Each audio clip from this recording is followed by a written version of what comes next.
नांदेड जिल्ह्यातील अर्धापूर आणि मुदखेड तालुक्यात मोठ्या प्रमाणात केळी पिकवली जाते। आता मी अर्धापूर तालुक्यातील पारडी शिवारात आहे। या ठिकाणी जे आहे ते केळीचे बाग कापण्याचं काम सुरू आहे। आपल्यासोबत शेतकरी आहेत। केळीचा भाव उतरल्यामुळे जे आहे ते शेतकरी हवालदिल झालेत। काय नाव आहे, कशा प्रकारे आता केळीचे भाव उतरलेत? केळीचे भाव खूप जास्त प्रमाणात खाली आलेत। पहिला केळीला एक महिन्यापूर्वी 1500 रुपये भाव होता।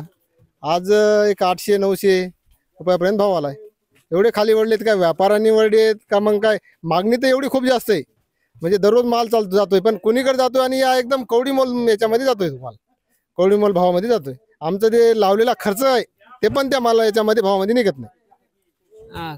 किती केळी लागवड केली होती? उत्पादन खर्च किती झाला आणि किती अपेक्षित उत्पन्न होतं? आम्ही 10,000 केळीची लागण केली रोपाची। राजनसाई या कंपनीचं रोप लावलेलं आहे आम्ही, आणि त्याला जवळपास खर्च झाला आमचा 6 लाख रुपये। आणि आता 6 लाख रुपये आमचे आतापर्यंत झाले असतील समजा, फक्त खर्च। बाकी आम्हाला त्याच्यात मुनाफा काहीच मिळाला नाही अजून। ओएसिस फर्टिलिटीच्या तज्ञांनी IVF उपचार पद्धतीद्वारे 1 लाखांहून अधिक जोडप्यांना मातृत्व प्राप्तीचा आनंद दिला आहे। मोफत अपॉइंटमेंट बुक करण्यासाठी आजच संपर्क साधा। निश्चित शेतकरी होते, व्यापाऱ्यांनी भाव कमी केला की आणखी कोणी केला असा संशय त्यांनी व्यक्त केलाय। काका, काय नाव आहे?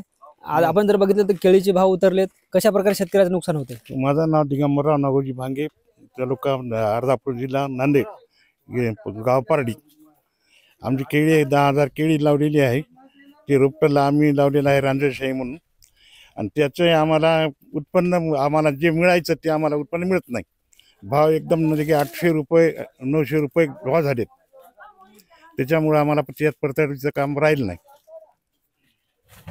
आता किती नुकसान व्हायला शेतकऱ्याचं? आमचं कमीत कमी 10 लाख रुपयाचं नुकसान आहे।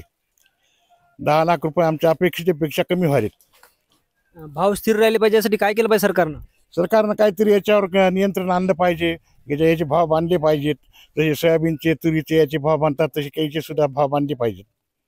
आमच्या ही इच्छा आहे। निश्चितच शेतकरी होते, यांनी सांगितलं की या केळीच्या जे बागेतून जे उत्पादन खर्चही निघत नाही, आणि शेतकऱ्यांनी जे ते केळीचा भाव ठरवून दिला पाहिजे की केळीला हमी भाव मिळाला पाहिजे, अशी भावना त्यांनी व्यक्त केली आहे। ज्ञानेश्वर लोंढे, TV9 मराठी, पारडी, नांदेड।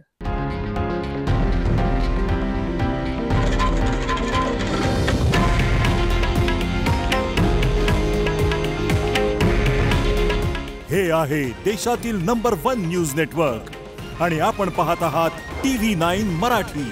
काळजी तुमची, हित महाराष्ट्राचं।